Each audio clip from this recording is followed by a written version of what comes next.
And actually, that's probably a great segue. Thank you for teeing us up there. So my name is Trisha Dinkle. I'm the Northeast Program Manager for the Cleantech Open. And in regards to Zoom, for anyone who is a new user or not as familiar with how the tool works, I'll be sharing my screen, so you'll be able to see our talking points and some visuals to go along with our pop-up faces here, a bit like the Brady Bunch. But the idea of making it seamless and enjoyable for everyone is a few best practices is while you're not speaking, to keep yourself on mute. You can mute yourself with there's a little microphone icon that you can click on and off. We can also, from our end, mute you if for example, you're not able to find it and there is some background noise. We will probably take the liberties just to help out the speakers while they're speaking and avoid any conflicting noise there.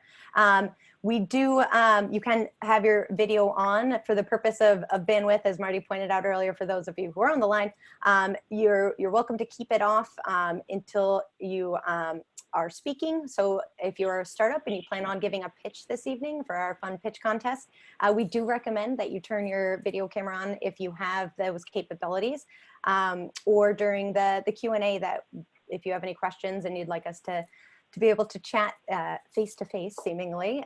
We'd love to see you and hear from you in that way. So in summary, if you could just keep yourself muted while you're not speaking, and then for our presenters and our startups who are pitching, when it's your turn to talk or pitch, to unmute yourself and to show your face through your webcam. So welcome, everybody. While it's unfortunate for many reasons under the circumstances that we're not able to gather today at Verrill with E2Tech up in Maine, which is one of my favorite states of all time. So it's a bummer on many levels, but we do appreciate you all embracing the changes that we're all experiencing in many, many ways these past few weeks. And joining us tonight to get together and to rally the innovation and clean tech communities around the state of Maine and the Portland area. So a little introduction for you. You'll see most of our faces tonight, but our Northeast Cleantech Open team consists of myself. I'm the program manager. We have our regional director, Beth Zonis, and joining us, who's actually now back in Chicago, is our program coordinator, Dominic Passerall, who's out of Northeastern University here in Boston.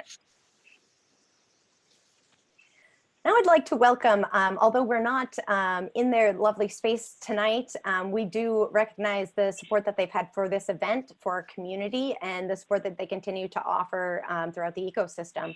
So I'd like to introduce John Powell, a partner with Verrill, to say a few words about their firm and what he does and how they work throughout the space. John?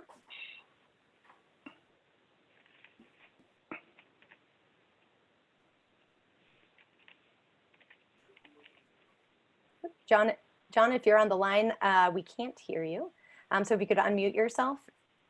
That helps. Yes. Thank you. Now you have our undivided attention. Okay.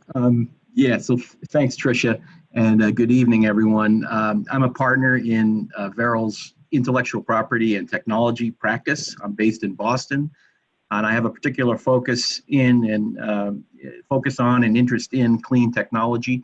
I participated as a mentor last year in the Cleantech Open in Boston.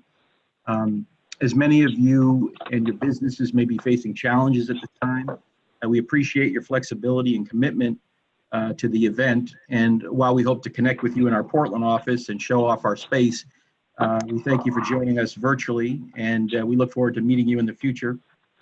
We're honored to work with Cleantech Open and E2Tech to celebrate New England's clean tech leaders this evening. The investment in clean technology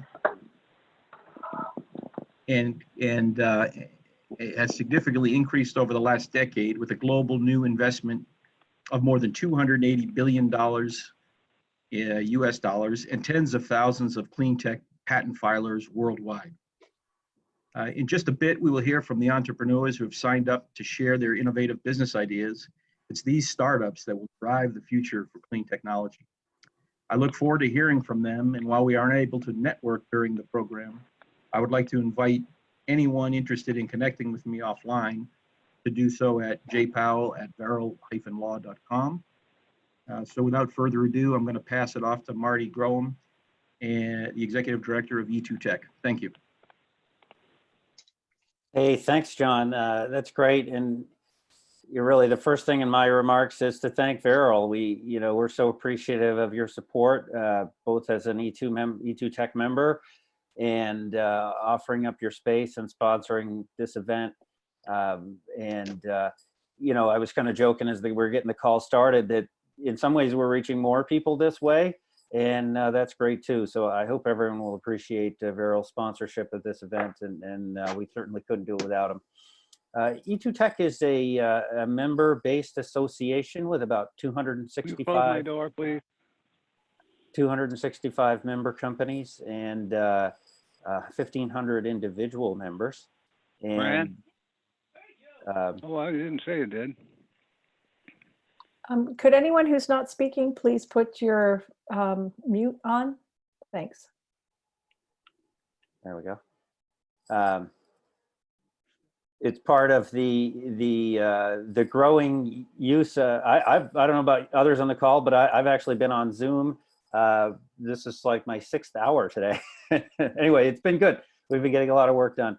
So I hope people will consider joining E2Tech. We offer a lot of support for our member companies, including convenings like this. We inform, convene, connect, and promote. I'm also a startup founder myself. I started a manufacturing company here in Maine in the composite decking industry. And I host a podcast for Maine entrepreneurs called the Grow Maine Show. And I've been doing it for 6 or 7 years, brought to you by the Maine Technology Institute. And I have great guests every week, including maybe your company in the future. And I just like to celebrate Maine companies that are growing and making a difference in the world. And by way of encouragement, I spent a little time. Now, these aren't Maine companies, but I went back and go through this exercise if you have a minute. Look at the companies that were founded in 2009 in the financial crisis. It's really incredible. GitHub, Rent the Runway, Instagram, Stripe, Uber. I mean, the billions and billions of dollars of value were created in the last really deep crisis. And obviously we're in that now, but I think it's an intense opportunity for startups. So in closing, I just want to say E2Tech, thank you. And thanks for putting this together. We're great partners with the Cleantech Open team. We're really pleased to be part of this. Thank you, Marty, and thank you for that optimistic tone. As many of you know who are involved with innovation or entrepreneurs or are leading or working for a startup yourself, you know that there is this underlying optimism that goes along with innovation. And so that's what our team and our community is looking to embrace during these times. And to echo Marty, it really, with every type of challenge that we do face on this global scale, that means that there are global opportunities and real large opportunities to be had and to be capitalized on. So we look forward to that as a positive note. So now I'd like to introduce our regional director, Beth Zonis, to say a few words about our affiliate organization, NECEC, or the Northeast Clean Energy Council. Thank you, Tricia. I don't know if people can see my face while I'm speaking, but anyway, just wanted to welcome everybody. It's really exciting to have an event with mostly Maine people, I think.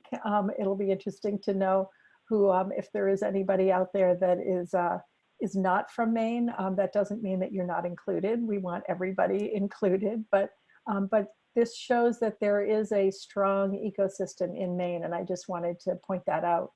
I also wanted to point out that after we have a few of our speakers say a few words, we will invite some emerging clean tech startups to give a 1-minute pitch, each of them.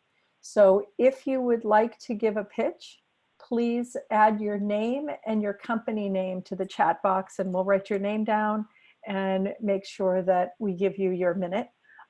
We will time you, but it's helpful if you have your own timer as well. Anyway, Just wanted to introduce NECEC and Cleantech Open. So NECEC is the Northeast Clean Energy Council, which runs the Cleantech Open here in the Northeast. NECEC is a trade member organization that works on clean energy policy across the Northeast. And we have essentially two parts to our organization, the policy side and the innovation side. The innovation side is where Tricia and Dom and I are. We are running Cleantech Open, as I said, and this is the regional portion of a national program.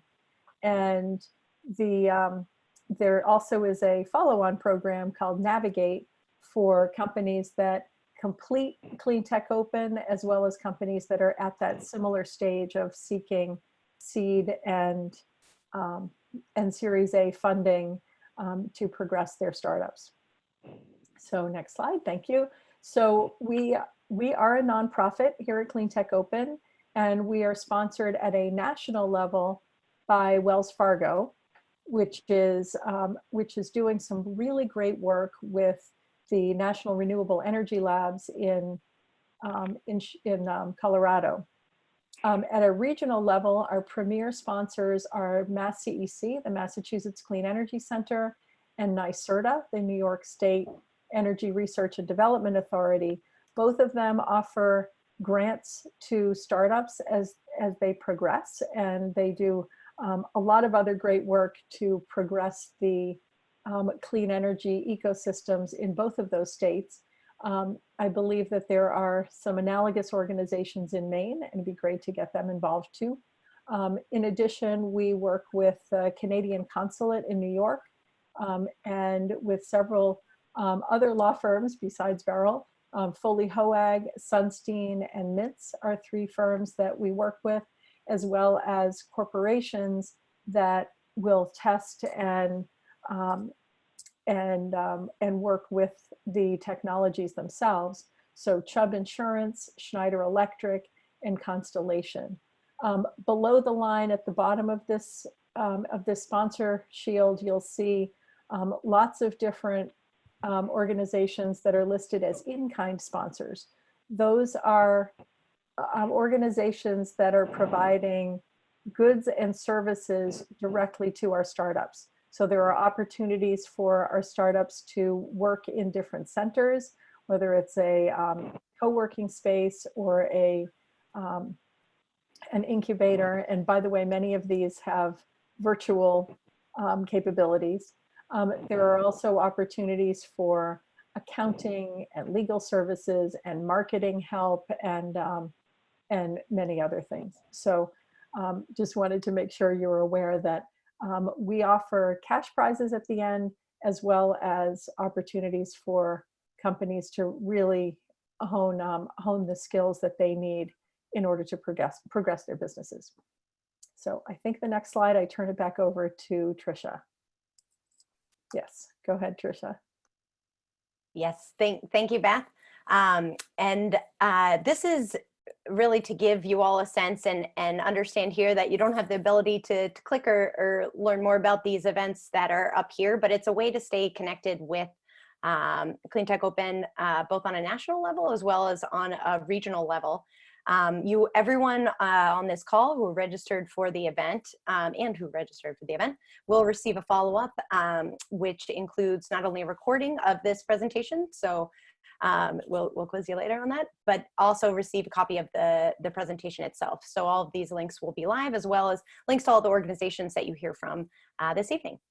So to stay in touch with us, our website is that giant banner up across the top there. And then coming up, we have 4 national webinars that are being hosted by our national team. As Beth mentioned, we are represent the Northeast region out of the 6 regional components of the National Cleantech Open program. We'll explain how this plays into the regional national pitch competitions in just a few here. But these webinars will relatively be similar content, but they will provide insights on the program on a national level, as well as what to expect if you're going to be involved as a mentor or another volunteer position. So it's a general overview for you to learn a little bit more, and moreover to meet our national team. So here we are about the Cleantech Open. What is the Cleantech Open? Beth did mention we are a nonprofit. We are excited that 2020 does bring in our 15th year of operation, making us the oldest and largest clean tech accelerator program in the world. And that's something that we take very seriously and build it into the integrity of our program. I mentioned we have 6 regional programs that run over the United States. And then we also extend our region and the other regions. We've opened our borders up to Canada so they can participate in usually the West or the Eastern regions due to our partnership with the Canadian Consulate. The Northeast region, so that means that the startups that we work with throughout the accelerator program, as well as our mentors and our judges and our other volunteers, they all are sourced from the region that we define as being New England and the tri-state area. So that's Maine, New Hampshire, Vermont, Rhode Island, Massachusetts, and Connecticut, with New York, Pennsylvania, and New Jersey. And then again, we do now work with Canada due to our partnership. So it's really, really made for a colorful and diverse type of cohort that we experienced in 2019. And we're looking forward to continuing that partnership and working with Canadian startups in 2020. If you're wondering what clean technology is or how the Cleantech Open thinks of clean technology, it was born first with an emphasis more on the energy component, so through generation, storage, distribution, and efficiency, but has since expanded given that there are environmental issues and therefore solutions that expand well beyond energy. So the terms of clean technology we define expanding from that energy focus into green buildings, smart cities, wastewater, agriculture, chemicals and advanced materials, information communication technologies, and transportation. So if your startup or your solution or technology or service operates in one of these sectors, there's likely a case that you are considered clean tech. And we take that, again, case by case for the applicants in order to determine how their solution fits into the sectors that we've defined here. So the Cleantech Open is an annual program. We operate from June through the end of September, first week of October. The program itself is focused and leads startups through a rigorous online curriculum where startups participate. Again, that allows startups from all over the region to be able to continue to participate in the program virtually through a large piece of the program. So that online curriculum has the startups working on key pieces of their business and the development of their business in order to accelerate and launch their startup to a further stage upon the completion of the accelerator. The program does focus on 4 main components and addresses them through various ways. The first is that training piece. So as an accelerator program, startups participate in order to get training, resources, knowledge, and feedback from experts in the field, in the industry, and in business in general, or their particular business industry. And that training comes in the form of our online curriculum. We also host business clinics in both Boston and New York that supplement the information that is learned both through the curriculum as well as in general business development. It is sourced with experts from around the region who speak or provide insights to the participating startups. And they receive, again, that feedback through the clinics, through their courses in the online curriculum, to ultimately gain the knowledge, the expertise, and the professional insights that they need to launch their startup. The other component of the program falls in the mentoring piece. So I did mention with the clinics that there are experts and mentors who will participate and speak or impart their wisdom through various workshops or development courses in those business clinics. However, we also have a targeted way of providing the mentoring. So each startup is matched with up to 4 mentors for the duration of the program. Those 4 mentors all work together with the startups, either individually, collectively, or most often a combination of both, in order to provide a specific area of expertise or a general guidance. What we've seen is that mentors do wear many hats, as do the entrepreneurs themselves. So building out your mentor team is important, not just for the program itself, but ultimately to be getting the feedback as you develop key resources that you'll need for your startup. You can get that feedback directly from your mentors, and you'll also start building those relationships with your mentors that we've seen last far beyond the completion of the program. Those mentors will also help you expand your network or learn how to expand your network, both through the course, as well as we encourage mentors and teams to stay in touch and to really continue to develop that relationship. We also offer through the course the opportunity to showcase and to promote and get exposure for your startup. So this comes in many forms as well. There is the nature of just general promotion and press recognition that you get by being involved and a participant in the Cleantech Open, because we are a national program and well-renowned over 15 years. That connection that startups have with Cleantech Open is often the first or one of the larger platforms that the startups have to get their name out there and start to build and expand their network. The other opportunity for showcasing is the regional pitch competition and the national pitch competition.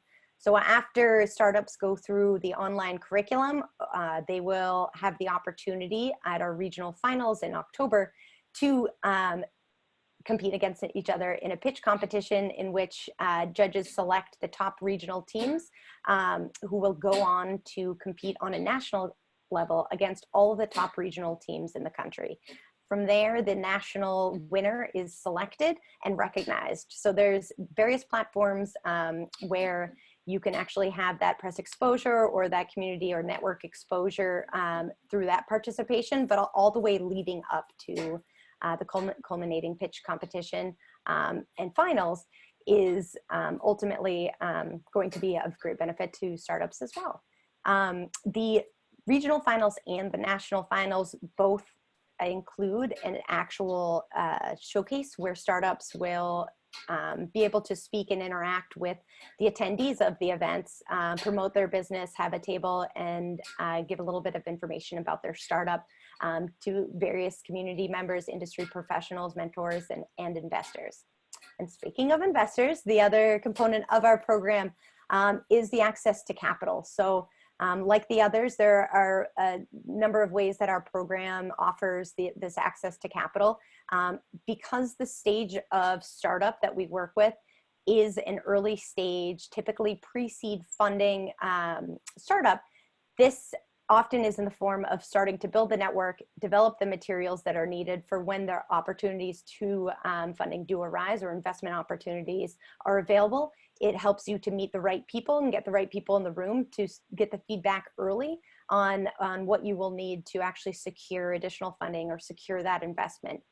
So at the end of the program, there is a targeted investor connect where we actually match our investor network with the participating startups to have one-on-one conversations about the future or the next steps for the startup. The other key piece of that is, again, to continue to develop the resources and materials in the program that will accelerate the opportunities that you do have when you are face-to-face or when you do have an opportunity to go for funding or potentially be in front of an investor. Those deliverables that I've been mentioning through the online curriculum, we have 8 essential business deliverables. Each one of these you will work on through the course of the program. You'll receive that feedback from your mentor team. You'll also receive feedback from your experts. And again, in expanding your network and meeting contacts through the program, you'll likely be in contact with many people who will be able to weigh in on the development of these key resources that you can use and develop and work on and edit and improve long after, and probably long after the completion of the program. So look at the schedule here in the Northeast.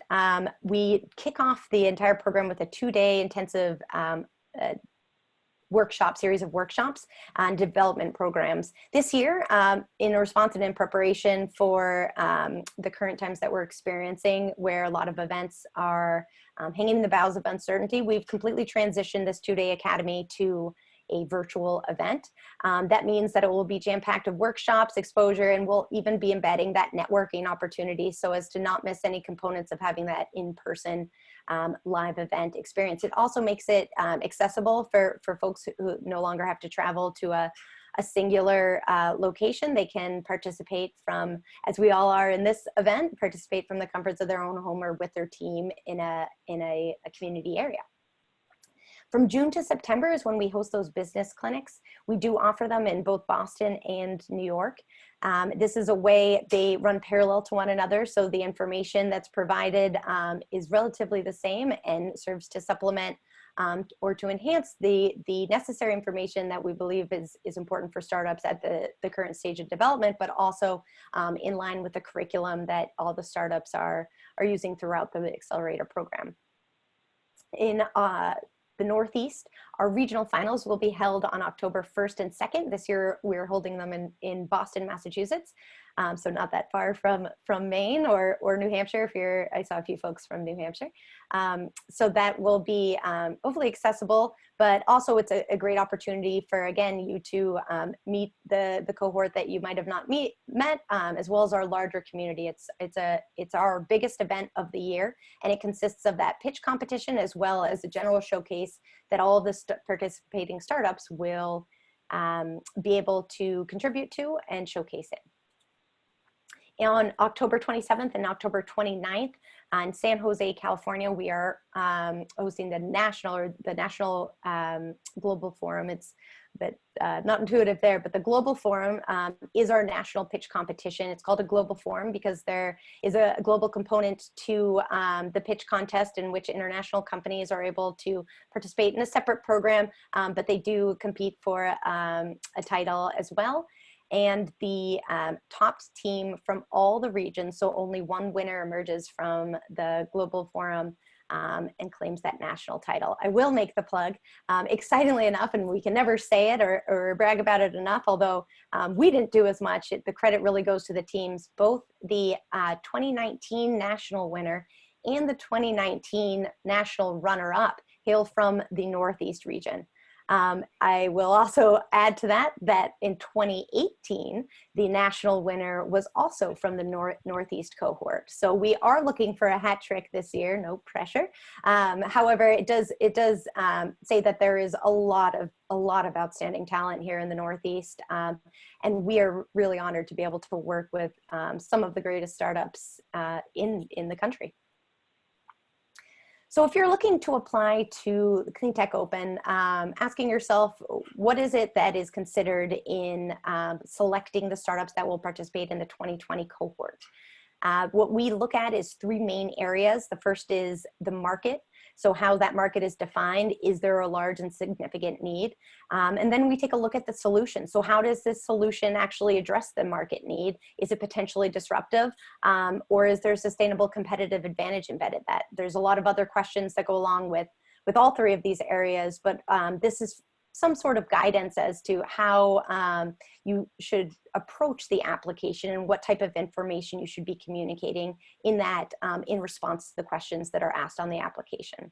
And finally, and arguably most important, is we take a look at the team. And we look at the team not just in the sense of the credentials, the background, and the expertise that they have to offer, but how coachable that team is. This is a program where startups really need to be, and their team really need to be like sponges, absorbent and willing to take feedback and to be able to discern what feedback they should apply and where they should power through and stick to their own original convictions. It takes quite a lot of talent, quite a lot of patience and humility involved. So that's something that we really assess on many levels in terms of how the team demographic will help contribute to the development efforts of the startup throughout the program.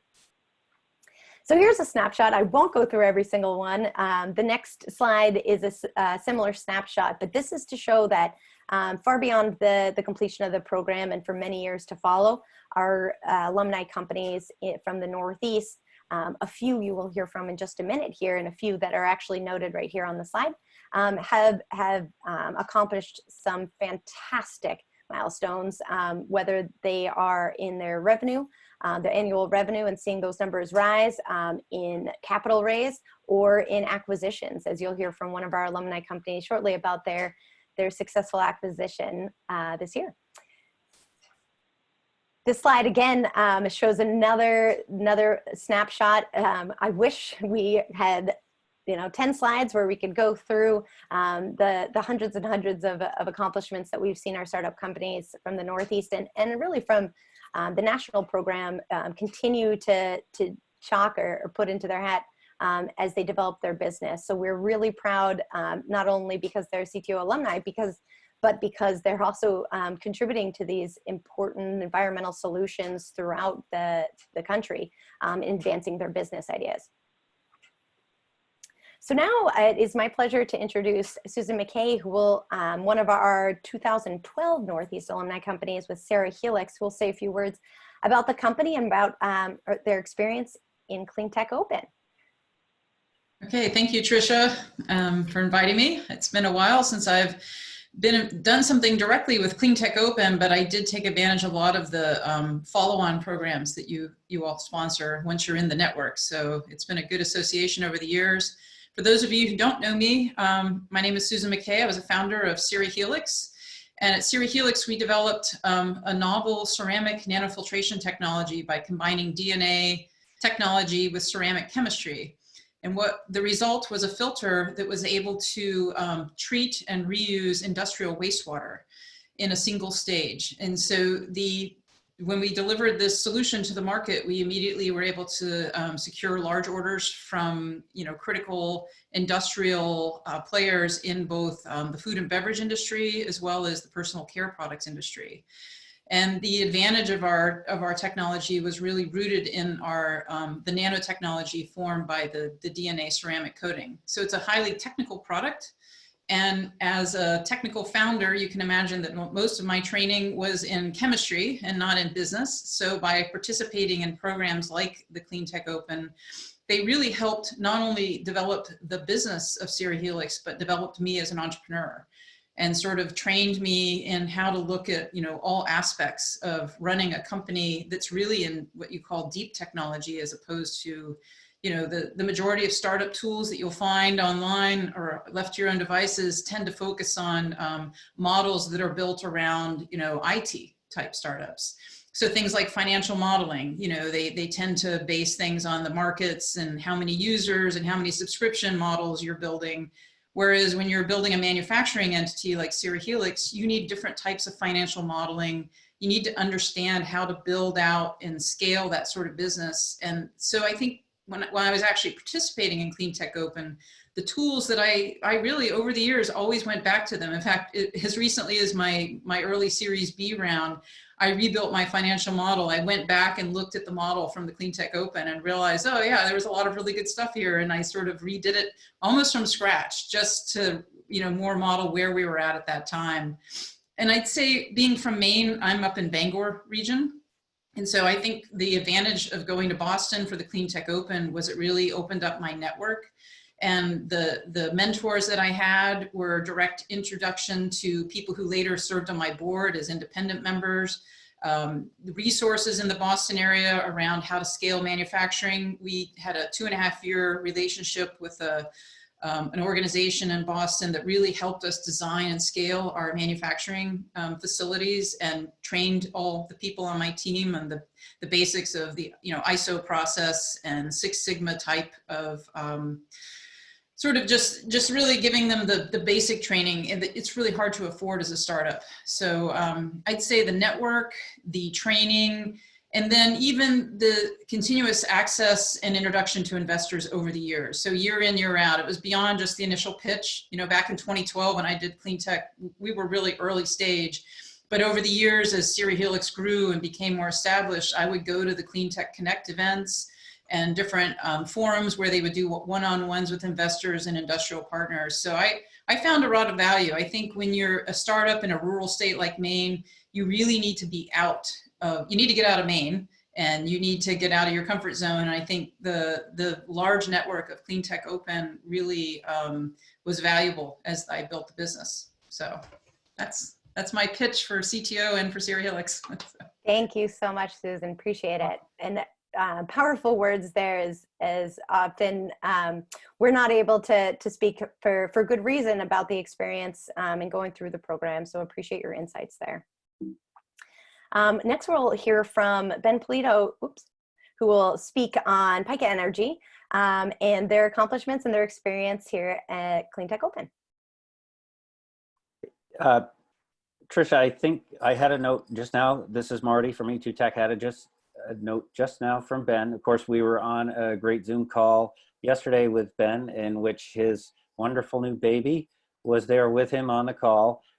Ben's wife is a doctor at Maine Medical Center, and as you can imagine, she's been pretty busy. So I think Ben had to jump off, and he sent me something quick to read, if I may do that. Ben's a great guy, great friend, and it's gone through, really been an example here in Maine. And so here's what he had to say. Together with a good friend from college, we started Pika Energy in my basement in early 2010 in the depths of the Great Recession. I want to say this kind of makes my point. I think, you know, if you're thinking about making the leap towards entrepreneurship, we wanted to accelerate the world's transition to clean power by building a platform for generating and managing clean energy in homes and businesses. We were part of the 2012 Cleantech Open class and had a great experience. We also took advantage of Maine Center for Entrepreneurs. Jeff, I think you, Jeff Landon, were a mentor in that series. I was too. Ben was such a great presenter. I remember, one thing I always remember about him is the unit that he sold, this wind generator, weighed about a pound, and that was hard to envision. So he showed a picture on his pitch deck of a pound of hamburger, and you never could forget a pitch deck that had that picture in it. It was somebody who was very good at pitching, which is obviously something you work on at Cleantech Open. So more from Ben. We started out doing wind and solar hybrid systems, and even developed our own wind turbine product. That's the one I was referring to. But then solar got really cheap and batteries got really important. So we pivoted to solar and storage. It's an interesting pivot.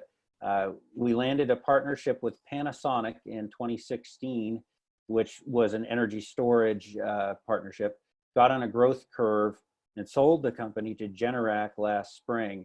So this is a really excellent exit. And I should point out, by the way, if you visit the Pika website, I'll put it in the chat, they're hiring for 12 or 15 open engineering positions, and that's definitely the dream of what we want to see happen. So Ben mentions driving clean, secure power available to more people than ever. We appreciate the help and support we received from Cleantech Open and Maine Technology Institute, Maine Venture Fund, Small Business Innovation Research, Blackstone Accelerates Growth, and many others, and we're hiring Ben Polito. So hopefully I did a good job standing in for Ben. I'm sure it wasn't half as good as he would have been himself, but it's certainly a good experience that I know he had at Cleantech, and exactly the dream of how we all hope it will happen. No, that was fantastic. Thank you, Marty, and for providing those words on behalf of Ben and Pika Energy. And in mention in there, you did mention Jeff Landon, who does happen to be our next speaker, who will provide some insights. So Jeff has participated in the Cleantech Open as a mentor and as a judge. He's a longtime supporter and volunteer in many different roles. And here to offer his insights is Jeff Landon. Well, thank you all. Great to see a really good turnout as we engage with a ever-shifting new paradigm, trying to figure it out. But great, yeah, so as Tricia said and Marty implied, I've been part of an earlier cohort of Maine companies led by Ben and Susan. In my case, I brought both Sea Change Group and another company, Introspective Systems, through the Cleantech Open, the latter because I was so impressed and amazed at how much we got out of the program with the former. So Sea Change Group has now 5 patents, another one pending in as what they call it, advanced biofuel. So it's a drop-in transparent option to traditional diesel. It's got a lower greenhouse gas footprint. And thanks to VW, we now understand how diesel kills a lot of people every year all around the world. So we don't solve that problem. We go a long way towards mitigating it a little bit. Market is crazy huge. One of the things I discovered along the way, both as a result of Cleantech Open and the people I've connected with over the many years since, is that we're what we call a long runway project, as is Introspective Systems, which in their own turn is an advanced analytical software company. I don't understand very much of what they do, but my role has been basically cheerleader and then business development. Amazing, amazing team. They're on the cusp of some serious revenue. I'm very proud to report that they last year received a Bird Foundation grant for almost $1 million, and they did it backwards. Most Bird Foundation grants are a small Israeli company with a large US company and partner. Introspective is a small US company with a larger Israeli component. So pretty cool. Sea Change is growing. We're still in sort of pre-revenue phase. But as I say, we've got an increased amount of attention in the last year in particular. Stepping beyond that, one of the things that was important to me is to give back. As such, I volunteered to be a mentor. I have never been so amazed and so honored to be a part of some amazing mentor teams. And I think that those of you who are on that are thinking about participating in this program, the value proposition of Cleantech Open across the nation and somewhat internationally, as well as the return on your investment. And let me tell you something, this is cheap. And the amount of stuff you get out of it is unbelievable. You can't buy that anywhere else. The depth of the capabilities of the mentor teams. And I still go out with my Sea Change group hat on or my introspective hat on and seek advice and guidance from the incredible depth of resources. They're there. I see a number of them on the day. I've also enjoyed getting to know some of the other mentors, and I love seeing the mentor community here in Maine grow. Some of it overlaps with our own program, the Maine Center for Entrepreneurs and their Top Gun program, but a lot of the folks here do not overlap with that program.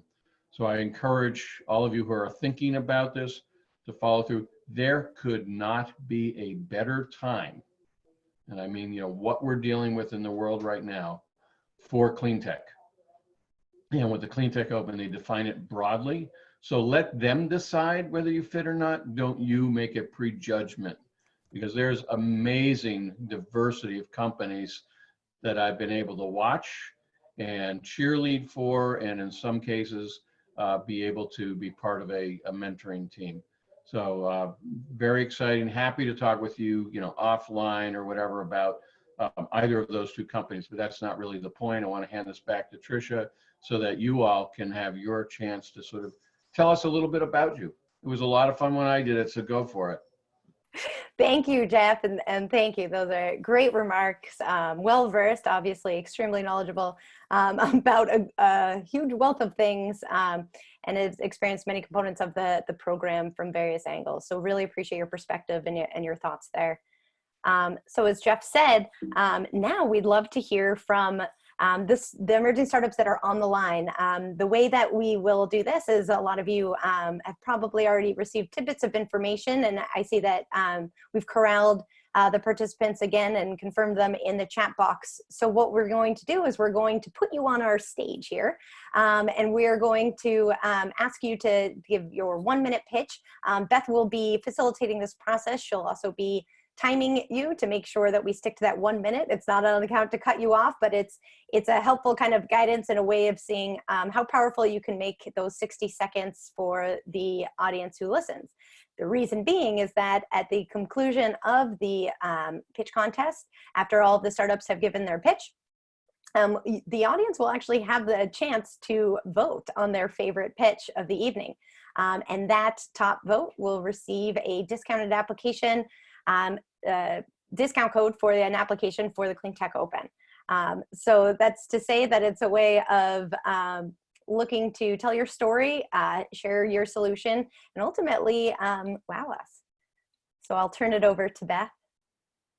Thank you, Trisha. So yeah, so here's how this is going to work. So I will time everybody for 1 minute. I recommend that you have your own timer because I am not going to interrupt you while you're talking. We'll just tell you when you're done. So make sure that you're that everybody is muted and off out of the way, and unless you are speaking, so that we can pay full attention to the startup in question.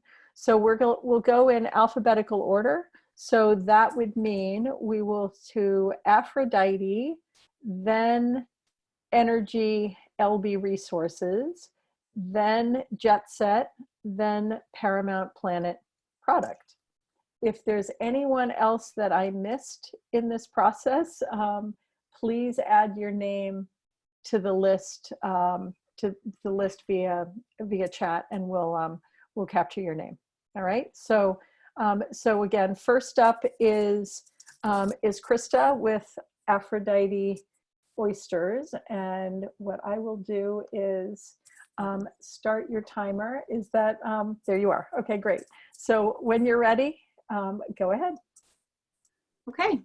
Hi, my name is Krista Tripp, owner of Aphrodite Oysters. And my name is Dimitri Zayats, Assistant Manager of Aphrodite Oysters. We are here today to introduce our Cleantech energy startup company. We are a small oyster farm located in South Thomaston, Maine.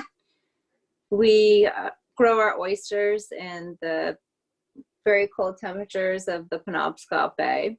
It takes 3 years to grow our oysters because the waters are so cold, but that enables us to grow a very flavorful oyster. The flavor profile of our oysters are briny, meaty, and sweet, and that enables them to be very versatile in the kitchen with cooking them and also serving them on the half shell. And we're super excited about our green startup company because oysters are a healthy protein source. They are sustainable and they do give back to their environment. So how they feed is that they filter the ocean water in which they live, and then they allow the sunlight to penetrate deeper into the onto the bottom of the ocean, and that allows more plants to grow. And also they make the environment of the other sea creatures healthier because they do take away the two biggest pollutants from the water that are nitrogen and phosphorus. Yes, we are proud to say that we do everything by hand on our farm. We use no heavy equipment and we use no chemicals at all. Great. Thank you. I'm gonna say I really liked your story. That's great. That's probably just over a minute. But I wanted to thank you for that.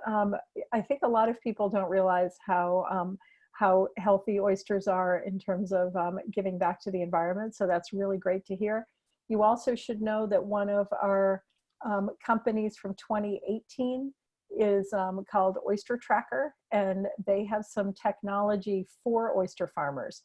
So if you're interested, I can probably put you in touch with them, and maybe you know them already. Thank you so much. We do. You know them. Yeah. Chip Terry. Yes, exactly, Yeah. exactly. So you should talk to him because he went through the program in 2018, and I think it made a huge difference for his company. Great. Thank you so Great. much. Excellent. Well, we'll look for your application. So Thank you. Thank you. So next up we have Lawrence from Energy LB Resources, and I apologize, but I don't have your last name. Bleacher. Sorry? Bleacher. Oh, okay, now I see it. Yeah. Okay. Can you hear me? I guess you can. Yes, we can hear you. All right. All right. So when you're ready, go ahead. All right. So my name is Lawrence Bleacher. We are based in Nashua, New Hampshire. I am the owner of a company called Energy LB Resources. We're an engineering company, fundamentally, focused on operational energy efficiency, optimizing the consumption and demand profile of big commercial and industrial facilities. And by energy, we give that a pretty broad tent. Electric distribution systems, HVAC, cooling, lead controls, fuel burn, things like that. One of the more disruptive technologies that we're really trying to push forward is real-time electric distribution system power quality monitoring and rectification. If you regulate the voltage, regulate the current, regulate all kinds of electric distortions in real time, that can save incredible amounts of money. And we're looking for an R&D budget to do more with thermoelectrics, but I see I'm almost out of time. So we're looking for abilities to push those technologies forward. And I'm out of my time. So thank you very much. Yes, thank you. You timed yourself. So good job.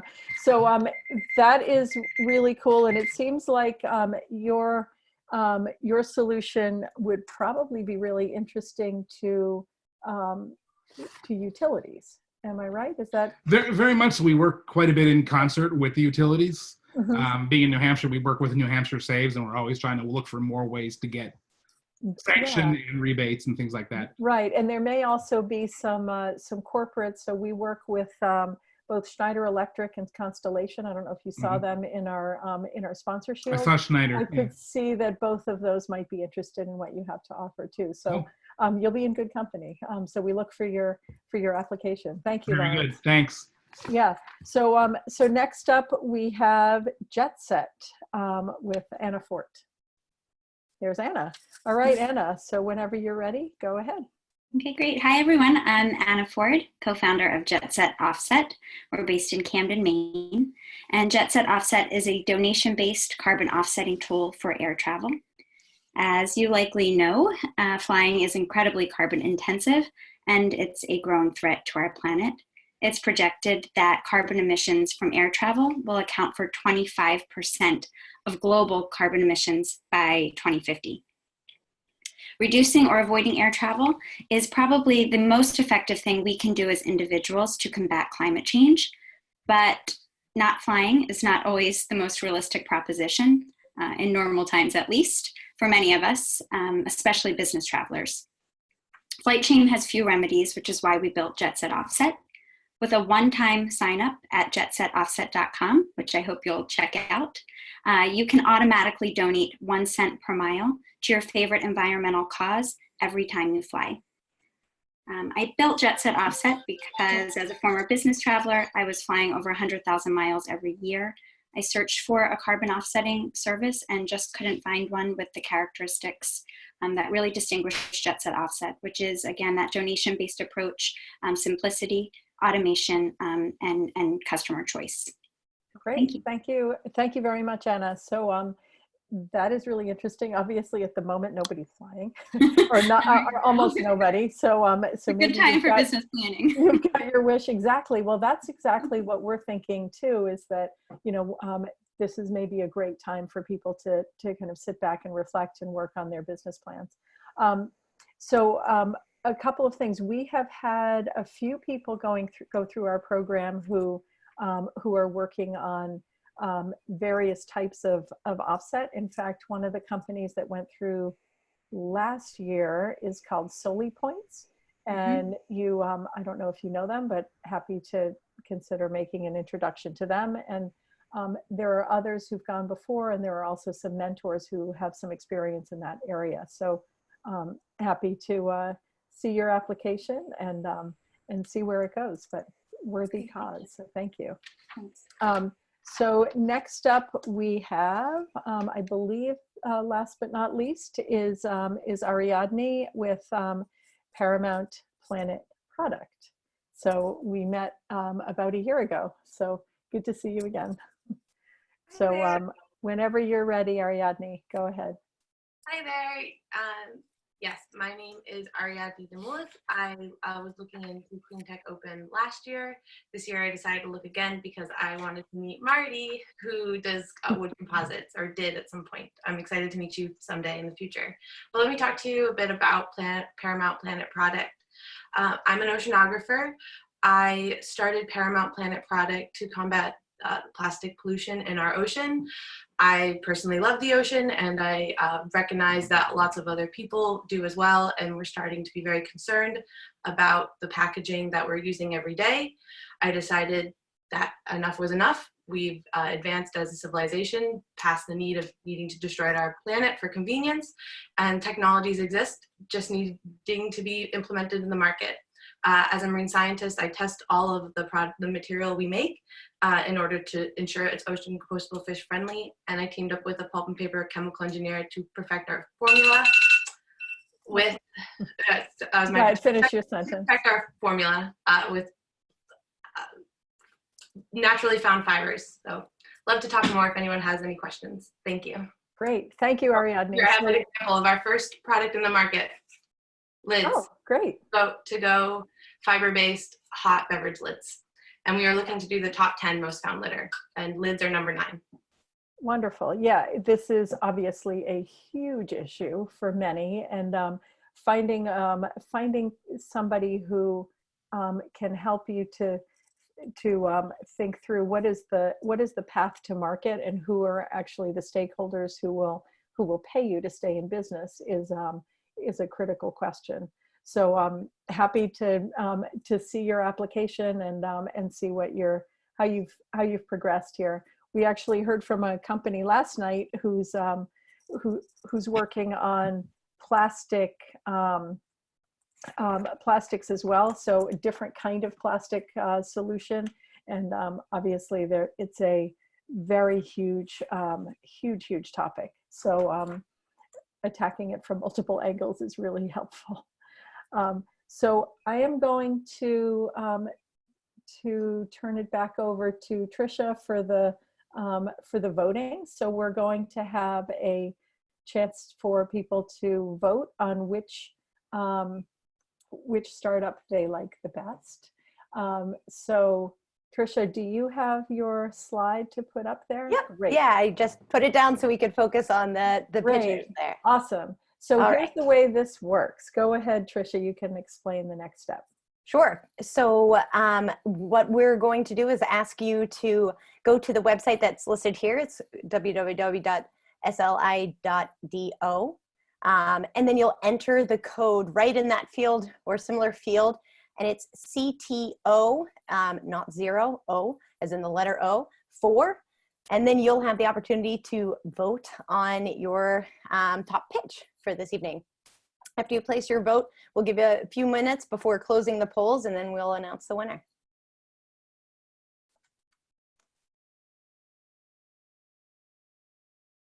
You can open any browser and do this on your phone, on your computer. Take a moment and think about who you like.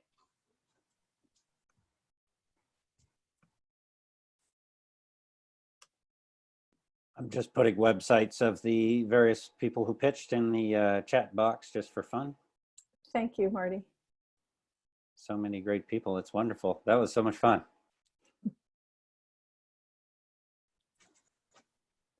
If anyone has any challenges getting into that, please let us know. I'm going to offset my air miles while I eat oysters with energy efficient planes while I have coffee cups that don't pollute.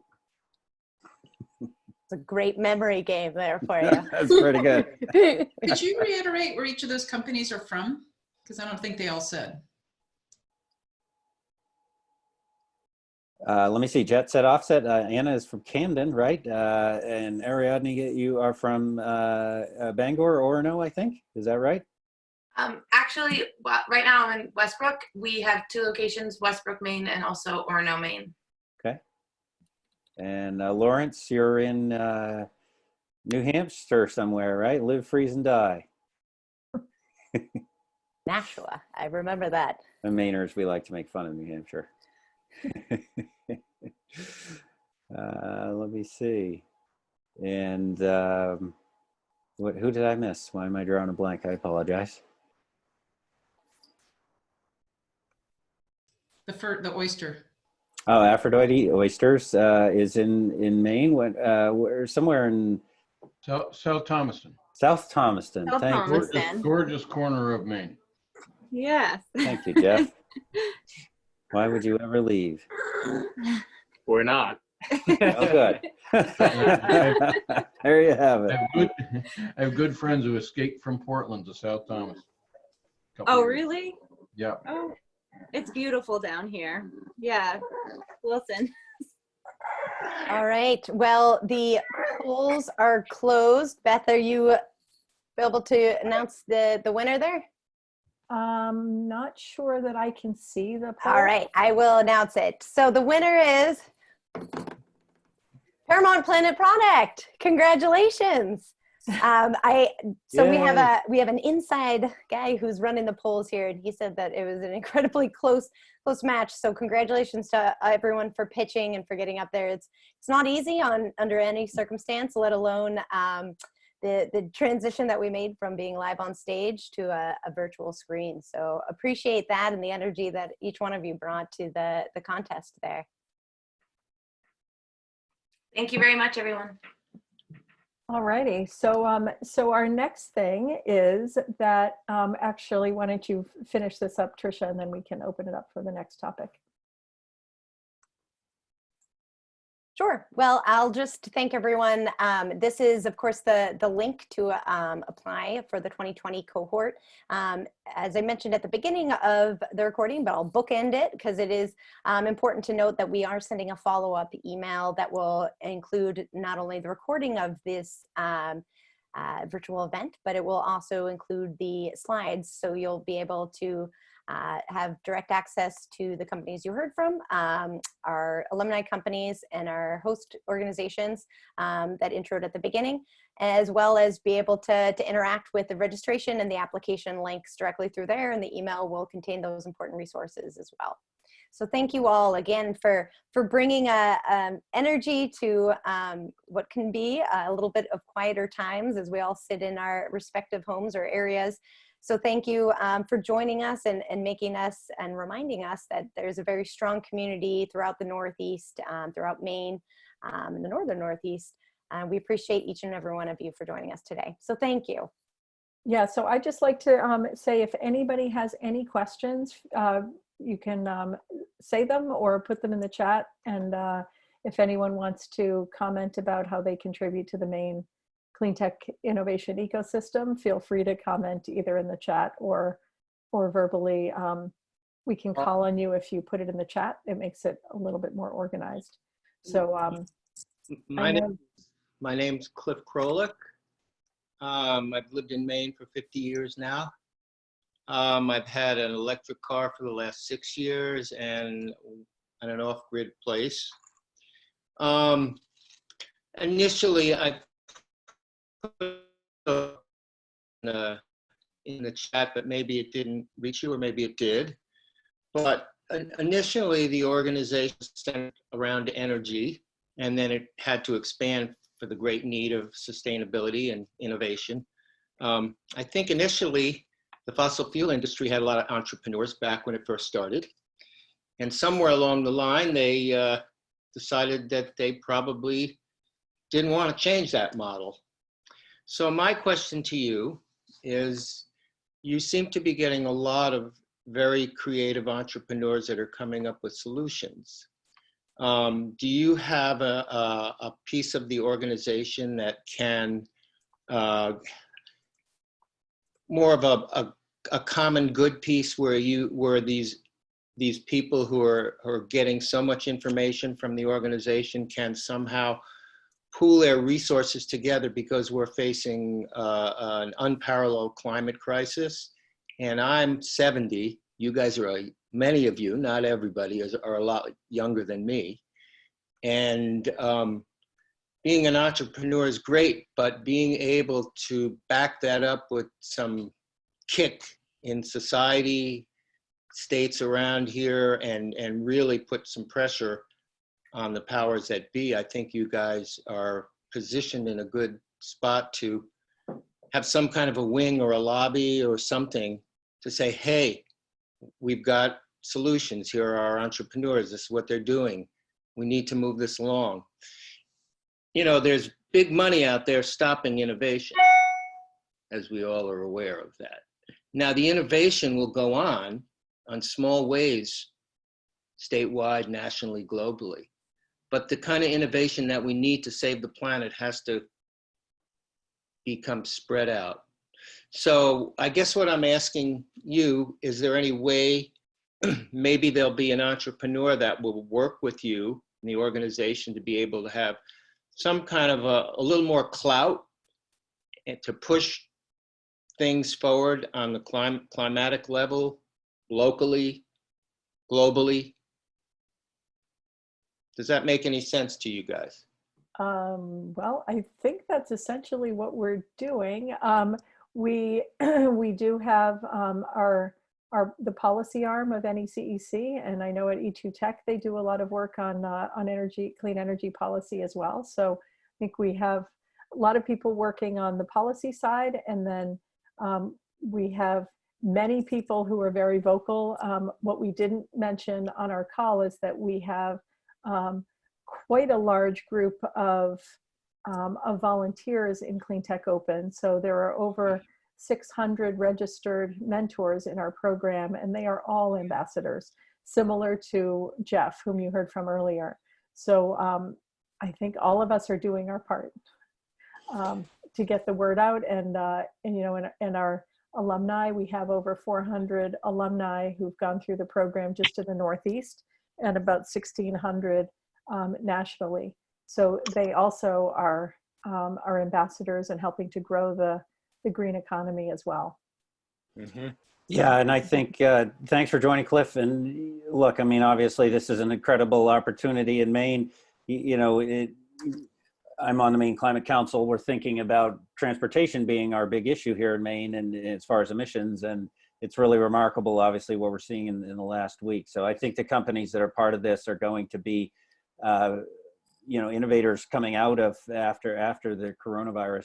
And Beth and Tricia, I wonder too if we should encourage I know we have someone from the Maine Venture Fund on, and I think also we have Beth that provides some entrepreneurial services. I hope we will give them a chance to yeah, I think that would be great. So I know Bobby and Beth had indicated that they both like to speak. So Bobby, did you want to say something? Hi, yes, please.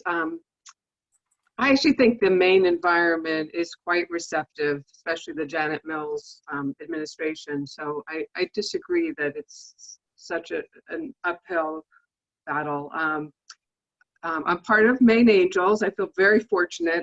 I've only been with the group for less than a year. We are individual investors, but we play a small but very important role in the environment because with technology, if you're lucky enough to work with Cleantech Open or Maine Technology Institute or the other wonderful incubators and accelerators, if you are applying for a federal seed grant, often that ability to match funds with private money does a lot to strengthen your application. So we're very proud to work very closely with the other groups in the environment. And I'm going to post a resource that's available on the maineangels.org resources section on our website. It's called a guide to resources for Maine entrepreneurs. And we're proud to make that available. And a lot of our members are active in all different ways at the Maine Center for Entrepreneurs. And we were involved with PICA and I look forward. It's just a lot of fun for me to hear the pitches. And so I did not know much about Cleantech. I'm thrilled to learn about it today and thrilled to have a chance to hear the pitches. And I wish all the companies luck and hope to see you at Maine Angels. Great. Thank you, Bobby. And we should talk afterwards and see how we can engage you directly. Yes, happy to find people who are happy to listen to pitches, and I'm happy to give my contact information. Wonderful, thank you. And I know Beth Offenbacher, did you want to say something about what you do as well? And maybe there's some interest among the audience members here too. Thank you, Beth, and I'm delighted to be here. So I have a background in clean tech and sustainability, and I'm an executive and leadership coach and an organizational consultant. And so what I bring to the table is the ability to help individual contributors as well as organizations develop the skills and competencies that can accrue to their bottom line. I've worked with a lot of startup companies and as well organizations that are well developed.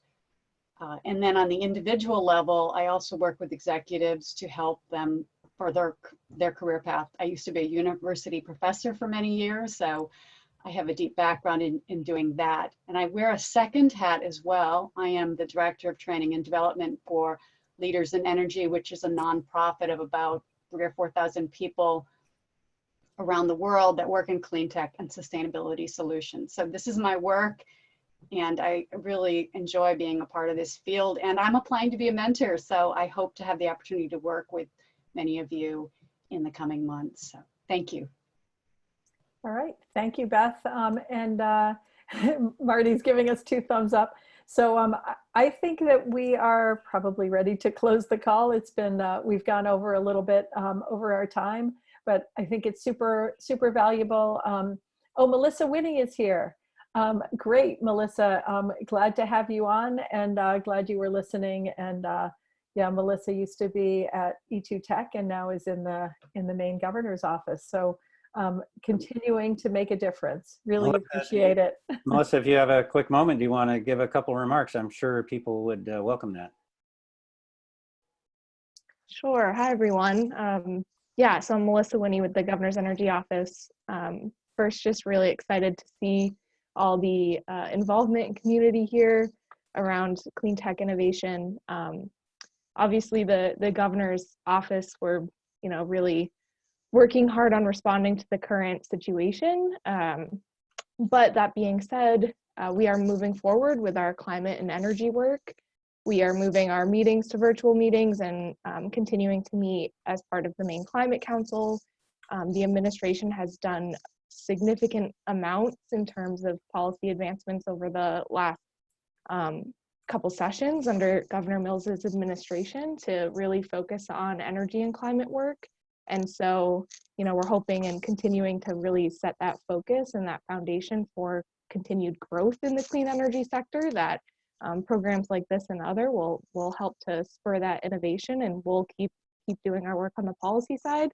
I linked my email address in the comments, so if anyone wants to follow up regarding any of the policies that have been passed in the last legislative session, or learn more about the Climate Council or other work that we're continuing to do, please feel free to reach out. And thank you, E2Tech and Cleantech Open team. This was a nice break from some solitary time here. So thank you for organizing that. Exactly. So the other thing I should tell you, we're going to be running a few other webinars. So, so we will send out information to everyone about upcoming information. If anyone missed anything, you talk with people and they say, oh shoot, I didn't get to pitch. There will be other opportunities. So, so stay tuned. Our applications are due, as Tricia said, our applications are due on April 19th. So please make sure people know to get their applications in.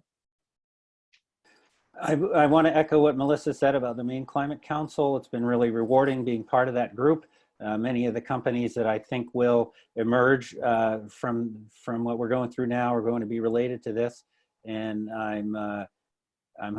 it's maine.gov/future, if I have that right, Melissa? Yeah, so maine.gov/future. I'll put that in the chat comments. Fabulous. And there's a meeting of the Energy Working Group a week from tomorrow. Great. Okay. So it's a great team. Thank you, Verrill. Thank you to E2Tech for hosting and helping get everybody here as well. So yeah, thank you. Go ahead, Tricia. Oh, well, I was just echoing. There's a lot of appreciation and gratitude going along, and you can tell that it's an enthusiastic and dedicated community that you've built up north there, but love to see how we can continue to build a stronger Northeast and ultimately tackle some of those larger issues that affect us all. Nobody from Maine, no companies entered at all last year for the Cleantech Open. So please, let's change that. Yes, well, I think it's already changed. I I'm sorry, I have to disprove that. I'm a company from Maine. I applied for Cleantech Open last year. I actually also won the pitch, and we drove all the way down to Boston. So I was a little sad to hear that it didn't register. We weren't accepted to Cleantech Open, but I just had to see the opportunity to set the record straight. One Maine company, one very determined Maine company did apply. Thank you. We'd love to see you again. That is my mistake, by the way, Ariadne. I hadn't heard it just from you. I heard it through the grapevine. I'm in Top Gun as well, so I was like, oh, I have to go to this one. It's still my fault. We're glad. Them. Yeah. But thank you. Really, I really appreciate it. So thanks. All right. Thank you, everyone. Miller time. All right. So long, everyone. Thank you. Have a wonderful evening. Stay safe and healthy. Bye. Bye.